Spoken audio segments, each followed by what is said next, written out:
고린도 교회를 함께 말씀을 통해서 나누고 있습니다. 지금 우리가 나누고 있는 이 본문에 소속되어 있는 것은요, 고린도 교회가 직면했던 첫 번째 문제예요. 첫 번째 문제가 굉장히 중요했던 문제입니다. 그래서 1장 10절부터 4장 마지막 절까지 이 분쟁, 그리고 다툼, 그리고 파벌로 분열되어져 있는 이 부분을 다루고 있습니다. 그 원인을 한 세 가지로 나눠볼 수 있는데요. 첫 번째 원인은 어떤 지도자에게 속하느냐에 따라서 파벌이 나눠져 있습니다. 고린도 교회는 지도자가 몇 명이 바뀌었기 때문에 지도자가 바뀔 때마다 그 지도자를 중심으로 파벌이 생겼던 것이고요. 두 번째 원인은 고린도 교회 교인들이 하나님의 지혜와 말씀보다 세상의 지혜를 더 높이 하는 사고방식 때문에 나눠지기 시작을 했습니다. 세 번째 원인은 지도자들이 있는데 그 리더들의 역할의 차이성을 이해하지 못했기 때문에 그래요. 하나님이 리더로 세우셨는데 그 리더들마다의 차이가 무엇인지를 모르고 누가 더 나은지, 누가 더 높은지에 대한 부분을 가지고 파벌이 형성이 되게 된 거지요. 지난주에 우리가 함께 나눴던 2장의 뒷부분 내용을 보면 누가 진정으로 온전하고 신령한 자들인가에 대한 부분을 함께 생각했던 부분이 뒷부분입니다. 바울은 그리스도 안에서 온전한 자, 신령한 자란 세상의 지혜나 없어질 세상의 관원의 지혜가 아니라 하나님의 지혜, 곧 그리스도 예수와 깊은 사귐이 있는 그 지혜를 말하고 있습니다. 한마디로 온전하고 신령한 사람이란 2장 16절 바로 앞절에 보면 이렇게 나오지요. 16절 끝부분에 이렇게 나옵니다. 우리가 그리스도의 마음을 가졌느니라. 신령한 사람은 어떤 사람입니까? 주님의 마음을 가진 사람들입니다.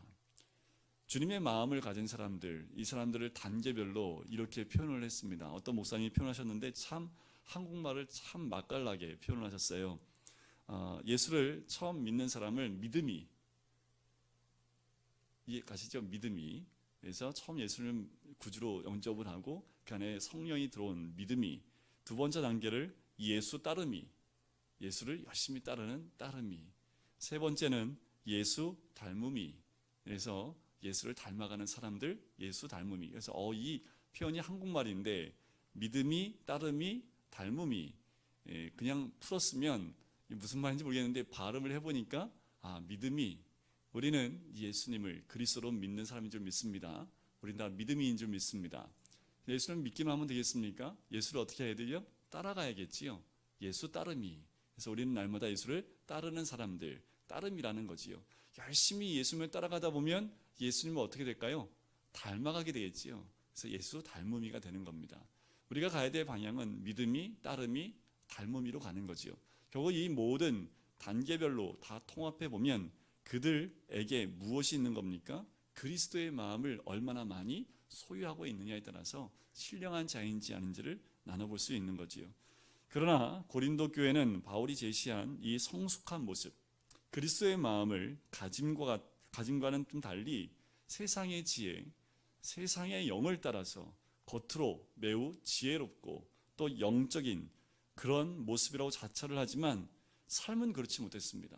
자랑하고 교만하고 멸시와 시기와 분쟁과 주장과 무질서함과 방정과 방탕, 이런 모습들이 그들 가운데 있었다라는 거지요. 신령한 자의 모습은 예수 그리스도를 닮아가는 모습입니다. 내적으로 그리스도의 마음을 품는 거지요. 그 내적인 모습으로 끝나는 것이 아니라 어떻게 해요? 그것이 겉으로 드러나게 되어 있습니다. 그런데 이들이 지혜롭다 말하지만 그들의 삶 가운데 드러나는 모습들은 전부 다 육적인 모습, 그리고 가장 세상적인 모습들이 이들 삶 가운데 드러나게 됐다라는 거지요. 바울이 그래서 이렇게 지적을 하는 모습이 나옵니다. 그리스도의 마음을 가지고 성령을 쫓아 사는 삶, 성령의 통치를 받는 삶이 아니라 세상의 지혜나 세상의 영을 따라가는 삶이 너희들의 삶이다 라고 진단을 하고 있는 부분이 오늘 본문의 말씀입니다.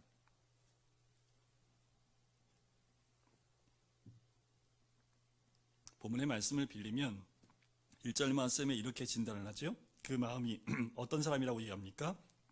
육신에 속한 사람, 즉 그 다음 절에 보면 그리스도 안에서 어린아이들과 같다라고 진단을 합니다. 이것이 사도 바울이 고린도 교회 성도들을 진단하는 거예요. 여러분들 진단이란 말은 언제 씁니까? 의사가 청진기를 대보지요. 소리를 들어봅니다. 그리고 사진도 찍어봐요. 그 모든 것을 가지고 놓고 엑스레이 사진도 보고 청진기로도 들어보고 다 들어보고 진단을 하는 거예요.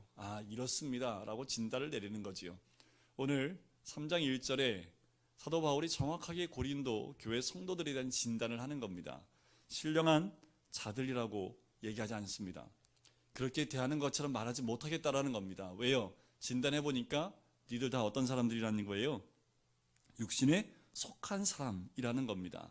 자, 이 육신에 속한 사람이라는 말이요 2장에도 나와요. 2장 14절에 보면 육에 속한 사람이 나오지요. 자, 이 둘은 좀 다릅니다. 2장 14절에 나오는 육에 속한 사람은요 세상 사람들을 의미해요. 그러니까 예수를 믿지 않고 성령이 그 안에 내주하지 않은 세상 사람들을 의미하고요. 3장 1절에 나오는 육신에 속한 자, 이 사람들은 어떤 사람을 의미하냐면 바로 그리스도 안에서 어린아이들을 대함과 같다. 바로 그리스도 안에서 어린아이와 같다라고 얘기하는 거지요.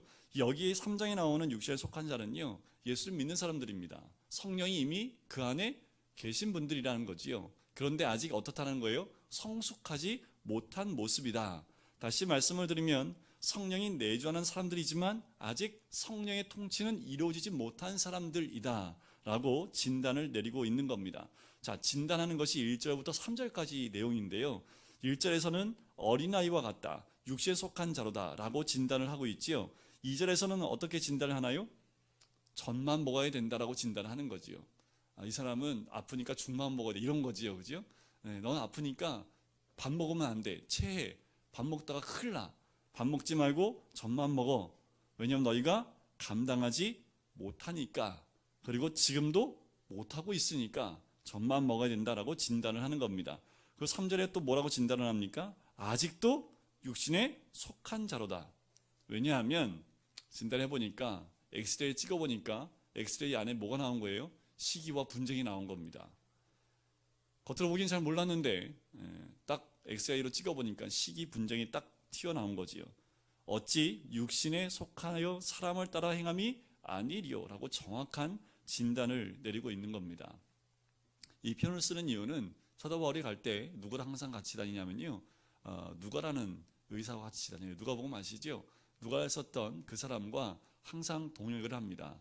2차 선교 여행 그때부터 항상 사도 바울의 주치의를 하면서 사도 바울과 함께 감옥에도 갔던 사람이 이 누가라는 사람이에요. 그래서 누가와 함께 다니다 보니까 사도 바울의 눈이요 의사 눈처럼 진단하는 눈으로 바뀌기 시작합니다. 굉장히 세밀하고 하나하나 그 모든 모습 가운데서 의사들이 한 가지 한 가지 짚어내듯이 잘 짚어내는 사도 바울의 모습을 볼 수가 있어요. 자, 이 장에서 장성한 사람에 대해서 교훈했던 사도 바울은 이제 다시 이제 이 3장에 가서 다시 처음 논쟁으로 돌아가는 거예요. 고린도 교회에 있는 그 분쟁에 대한 부분이지요. 시기와 분쟁의 문제입니다. 시기와 분쟁에 대한 이런 모습에 대해서 3절에 뭐라고 얘기합니까? 3절 끝에 육신에 속하여 사람을 따라 행하는 육적이고 미성숙한 모습이다 라고 진단을 확실히 내렸다라는 거지요. 이러한 모습은 십자가의 복음에 대해서뿐만 아니라 복음의 사역자들에 대한 이해가 많이 부족한 모습입니다. 십자가의 복음을 제대로 이해하고 그것을 충분히 알았다면 이런 누를 범하지 않았을 겁니다.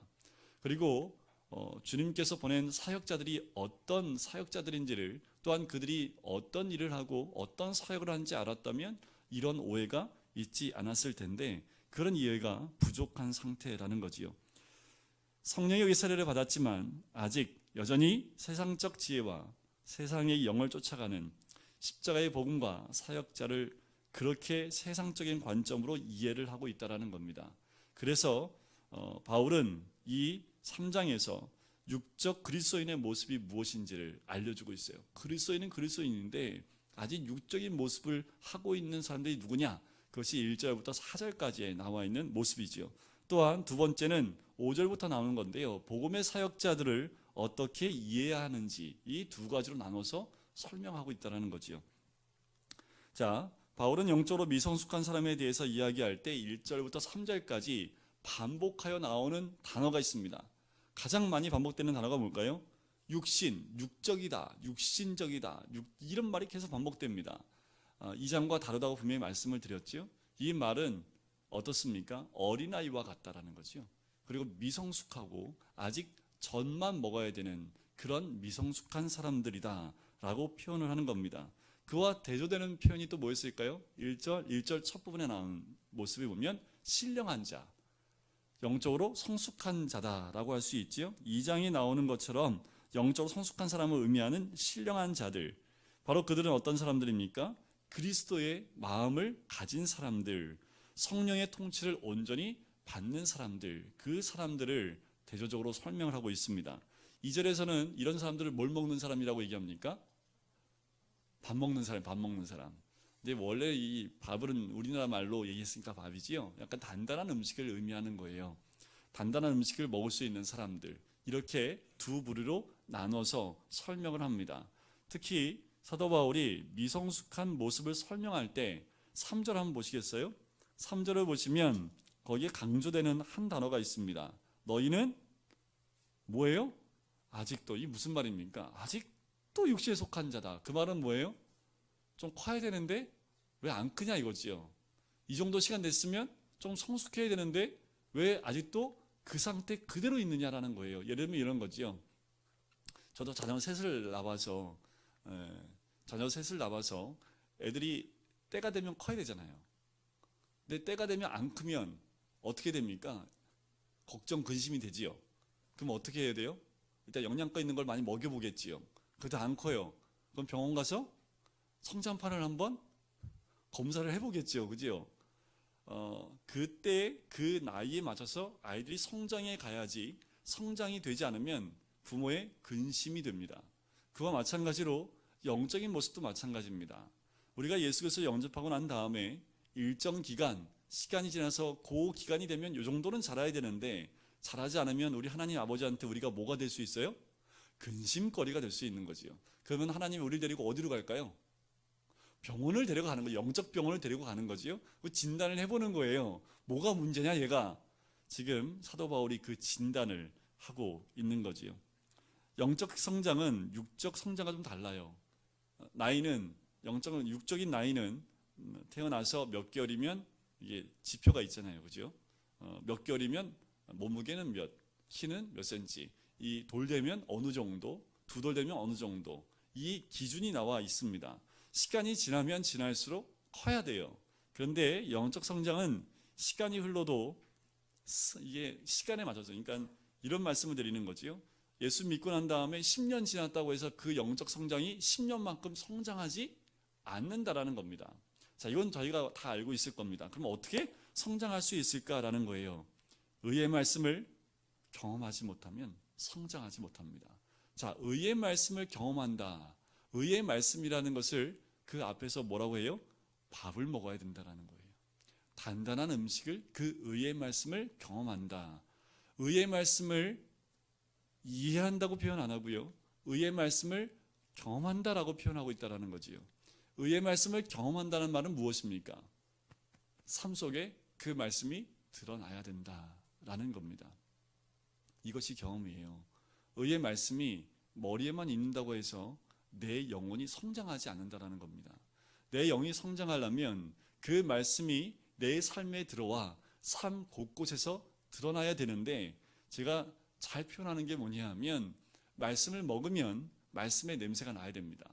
마늘을 먹으면 우리 몸에서 마늘 냄새가 나듯이 그와 동일한 거지요. 말씀을 많이 먹으면 먹을수록, 그것을 경험하면 경험할수록 우리 몸에서 말씀의 냄새가 나게 되어 있는 거지요. 그것이 성장한 사람들의 모습이라는 겁니다. 젖만 먹어서는 시간이 지난다고 성장할 수 없는 거지요. 때에 따라서는 이유식과 이 젖을 번갈아가면서 먹으면서 이유식으로 바꿔나가듯이 우리 영적인 모습도 마찬가지라는 겁니다. 고린도 교회는 비록 성령에 의해 세례를 받았지만 육신에 속하여 사람을 따라 행하는 자신들이었다라는 겁니다. 스스로 영적 지식이 있고 지혜롭다고 생각했고 또한 많은 영적 은사들을 누렸던 교회가 고린도 교회이기도 합니다. 신령한 사람들이라고 생각을 했어요. 왜요? 영적 은사가 굉장히 풍성했습니다. 그래서 고린도서 12장에 보면 갖가지 은사가 쫙 다 나와요. 그들이 그 신령함이라고 생각하면서 어떤 게 드러났냐 하면 그 은사를 가지고 교만하기 시작을 합니다. 자랑하기 시작을 해요. 그리고 시기하고 서로 분쟁하기 시작을 합니다. 실로 영적으로는 젖먹이 어린아이와 같은 미성숙한 육적인 신자들로 고린도 교회는 가득 채워져 있었다라는 거지요. 예수 그리스도와 성령과는 무관한 사람처럼 여전히 교회 안에서도 세상 방식대로 생각하고 세상 방식대로 그렇게 생각하고 행동한다라는 겁니다. 이 사람들을 이렇게 표현하지요. 젖먹이 신자입니다. 젖먹이 신자. 교회 안에 모든 고린도 교회 안에 대부분의 많은 사람들이 이 젖먹이 신자 가운데 머물러 있는, 그래서 어떻게 해요? 울어제끼잖아요. 그죠? 젖먹이는 어때요? 배고프면 울어제끼고 싸면 울어제끼고 시끄럽지요. 젖먹이 신자가 많을수록 교회는 시끄러울 수밖에 없는 겁니다. 어떠한 사람이 젖먹이 신자일까요? 오늘 본문 말씀 3절에 보면 사람을 자랑하고 사람을 따라 행하는 초보적이고 의존적인 모습입니다. 아직 젖먹이기 때문에 많이 의존적이에요. 우리 아이들을 보면 어릴수록 부모에게 의존하지요. 커갈수록 독립하려는 경향이 있습니다. 그 마찬가지로 젖먹이 신자들은 많이 의존적입니다. 그리고 두 번째의 특징은 시기와 분쟁이 나타나는데 이것은 이기적이라는 거죠. 이기적이다. 신앙생활을 이기적으로 하는 것과 마찬가지입니다. 어떻게 해요? 헌신봉사가 아니라 내 것만 찾는, 영적인 것만 채우려고 하는 이기적인 모습들이 이 신자와 같다. 또 2절에 보면 지금도 못하리라 끝에 그 얘기를 하는데, 그리고 3절에도 아직도라는 말이 나온 것처럼 잘하질 않아요. 이와 같은 모습을 갖고 있는 사람들을 젖먹이 신자라고 얘기합니다. 미성숙하고 아직 자라나지 못한 사람의 특징이 있어요. 그게 뭐냐면 자기가 우선입니다. 자기중심적입니다. 우리 예수님이 나를 따라오려거든 누구를 부인하라고요? 부인을 부인하라고 하지 않습니다. 그죠? 남편을 부인하라고도 하지 않습니다. 아들을 부인하라 얘기하지 않습니다. 자기를 부인하라고 하지요. 왜 그 말씀하셨을까요? 성장하면 성장할수록 자기가 부인되어지고 그 안에 누구로 채워야 됩니까? 예수 그리스도로 채워지는 것. 그것이 성장한 자의 모습이라는 거지요. 그런데 미성숙하고 자라지 못한 사람은 자꾸 자기가 드러나요. 자기가 드러나는 신앙을 가진 성도는 아직 성숙하지 못한 그 모습 그대로라는 거지요. 성숙할수록 예수 그리스도가 그의 삶 가운데 드러나 보이는 거지요. 어때요? 옆에 있는 분이 좀 어린애처럼 보이십니까? 이거는 집에 가서 부부끼리 한번 솔직하게 진단을 한번 해보시면 좋겠다는 생각이 들어요. 영적인 사람이다, 영적이다, 영적 성숙했다라고 하면요, 저희가 광야 세미나 할 때 첫 시간에 했던 겁니다. 영적이다는 말은 이런 거지요. 하나님의 음성을 잘 듣는 겁니다. 하나님의 음성을 잘 듣고 분별할 수 있는 사람, 그 사람이 영적인 사람입니다. 그런데 사단이 하나님의 음성을 듣지 못하도록 거짓을 우리에게 자꾸 심어놓은 것, 그것이 죄가 된 거지요. 영적이다라는 것은 하나님의 음성, 하나님 말씀의 귀를 열고 있는 사람, 그 사람을 의미합니다. 하나님의 음성을 들으면 어떨까요? 순종하는 거지요. 여러분들 하나님의 음성 듣고 계십니까? 영적으로 성숙한 사람은 하나님과 대화하는 사람입니다. 그리고 무엇인가 결단하기 전에, 무엇인가 결정하기 전에 하나님의 음성을 듣고 그 음성에 순종하는 사람들, 이 사람들을 영적인 사람, 성숙한 사람이다 라고 이야기하는 거지요. 고린도 교회 이런 모습, 어쩌면 우리 한국 교회 현장에서 자주 만나는 모습이 아닐까라는 생각이 들어요. 교회 안에 많은 사람들이 있지만 성장하는 것엔, 성숙한 것에는 관심이 없습니다. 그냥 젖먹이로 젖만 먹고 말려고 하는 그 모습들이 그대로 있는 거지요. 우리는 영적이라고 자처하면서도 가장 속물적이고 세상적이고 육적인 사람들을 만날 때, 그러면 세상 사람들이 우리를 향해서 기독교라고 얘기하지 않는 거지요. 이런 사람들의 전형적인 태도가 고린도전서에 자주 등장하는 단어처럼 자랑합니다. 뭘 자랑할까요? 문벌, 지위, 부, 그리고 지식, 지혜, 사람, 때로는 내가 갖고 있는 은사까지도 자랑하는 것, 그 모습이 드러납니다.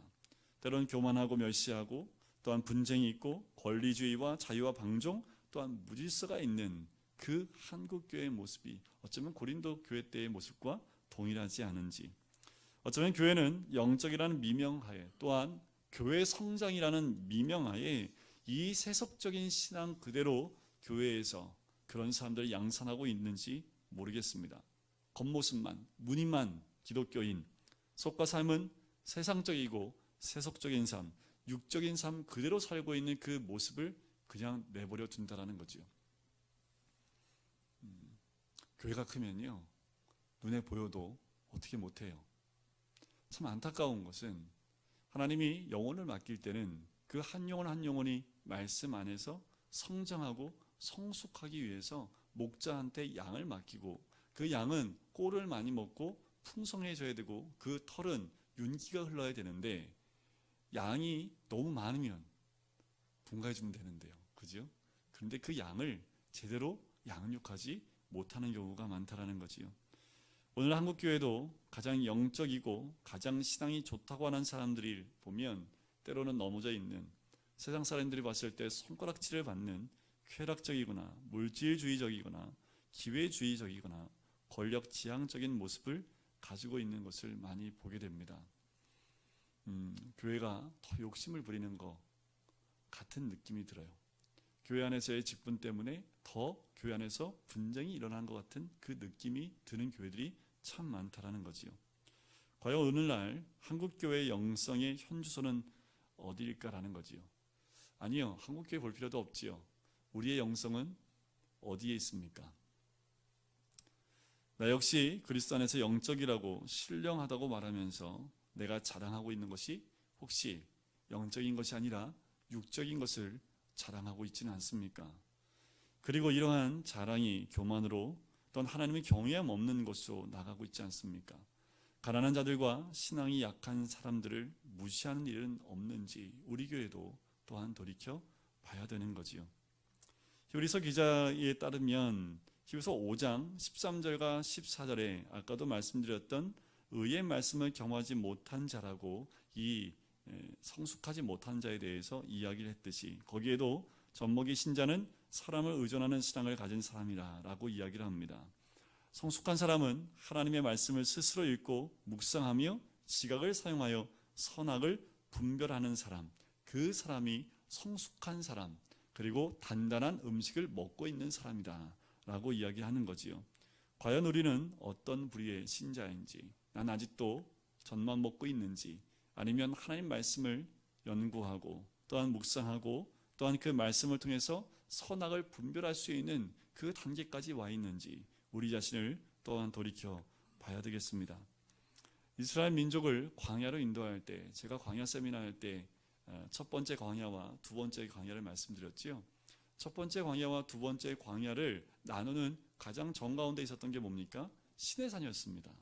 시내산이 왜 중요하냐면 거기서 뭘 받아요? 말씀을 받기 때문에 그래요.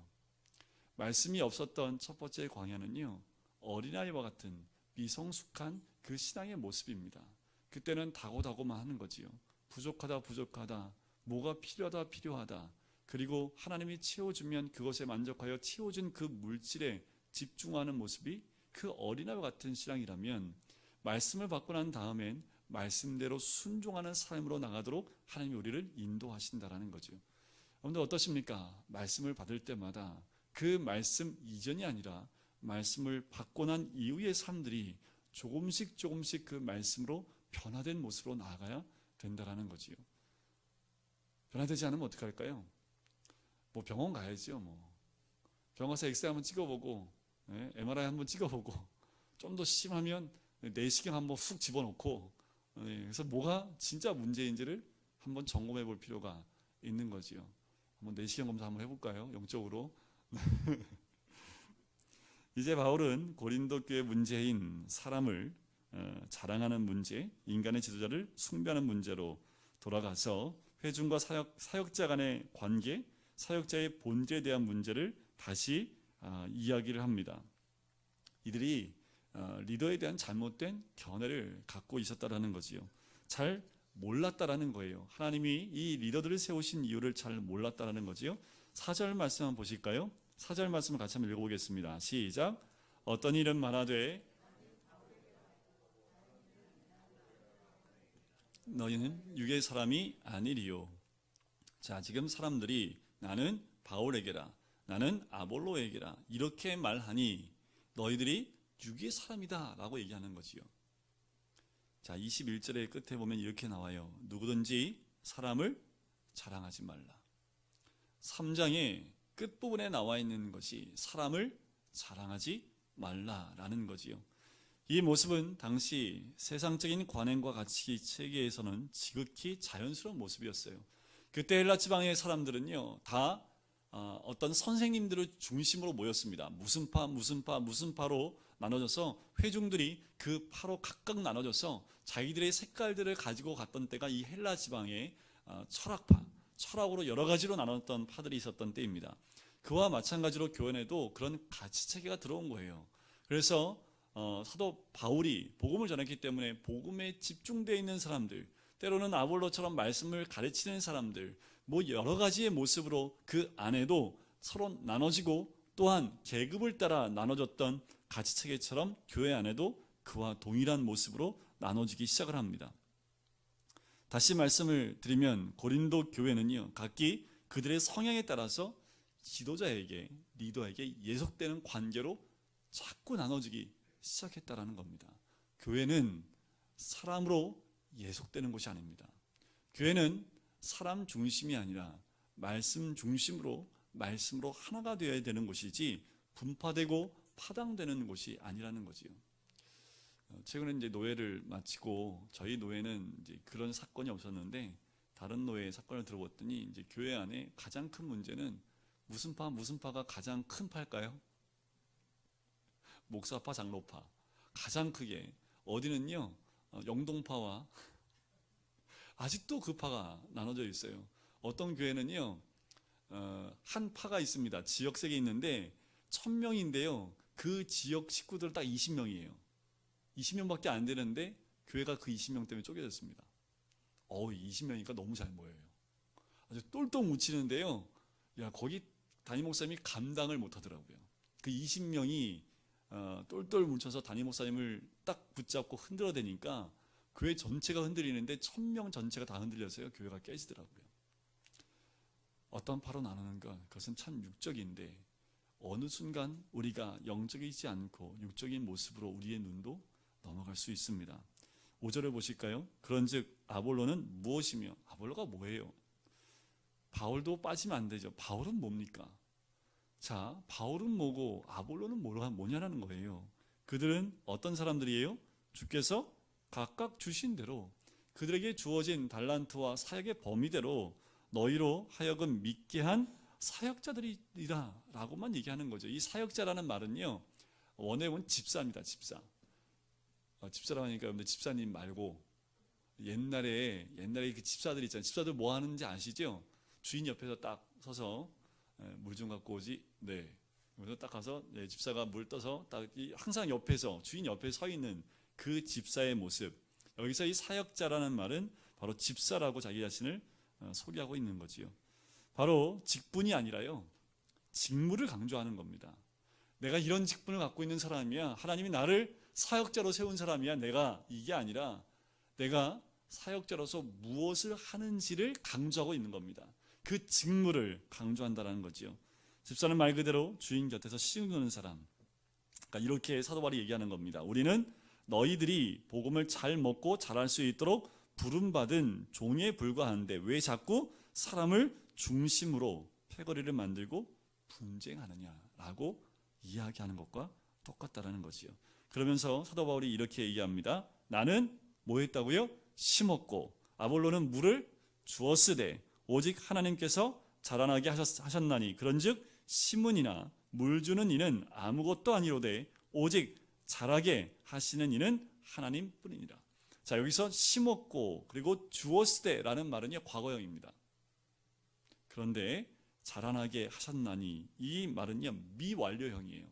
그 말은 뭐냐면 과거서부터 지금까지 계속 완료되지 않고 자라게 하시는 분은 누구라고요? 우리 하나님이다 라고 말씀을 하는 거지요. 씨를 심고 물을 주는 사람은 그 씨앗의 생명에 직접적으로 관여할 수는 없습니다.